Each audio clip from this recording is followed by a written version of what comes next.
अस्सलामुअलैकुम दोस्तों, उम्मीद है सब लोग खैर से बात करेंगे ओमान वीज़ा एग्जाम्पशंस के बारे में। Recently Oman ministry of finance ने अपने फिजिकल प्लान के तहत अनाउंसमेंट की है कि ओमान जो है आने वाले दिनों में 100 ममालिक के लिए वीज़ा एग्जाम्प्ट कर रहा है। यानी ओमान आने के लिए टूरिस्ट को विजिटर्स को वीज़ा की ज़रूरत नहीं होगी।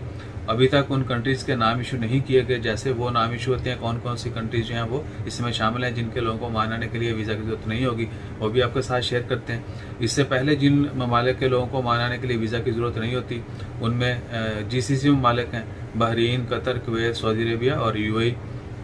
इनके शहरियों को ओमान आने के लिए वीज़ा की ज़रूरत नहीं होती और ये वीज़ा सिर्फ विजिट वीज़ा और टूरिस्ट वीज़ा जो हैं ये वही होंगे। वर्क वीज़ा, इवन दूसरा जो वीज़ा है मुस्तस्मर वीज़ा, इन्वेस्टर वीज़ा, वो जो है आपको लेना होंगे।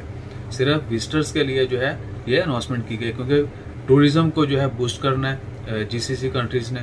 और कल के दिन कल 1 नवंबर को जो है मीटिंग भी हुई थी GCC जो है टूरिज़्म काउंसिल उनकी, उसमें ओमान के जो वज़ीर हैं उन्होंने भी पार्टिसिपेट किया था। तो होपफुली एक तो टूरिज़्म सेक्टर में चांसेस है कि जल्द ओपन किया जाएगा और जल्द जो है विजिट वीज़ा जो टूरिस्ट वीज़ा हैं वो भी ओपन किए जाएंगे। इसके अलावा अब ये रूल 100 ममालिक की जो लिस्ट है जिनको वीज़ा की एग्जेम्पशन जो है वो दी जाएगी, उसकी लिस्ट जो है कब शुरू की जाती है, जब वो रूल कब अप्लाई किया जाता है। होपफुली एक्सपेक्टेशन तो यही होंगी कि हो सकता है जनवरी 2021 से जो है ये रूल अप्लाई कर दिया जाए। मज़ीद इसके बारे में जैसे डिटेल आती है वो भी आपके साथ शेयर करते हैं। अपना ख्याल रखें, दुआ में याद रखें। जज़ाकल्लाह, अल्लाह हाफिज़।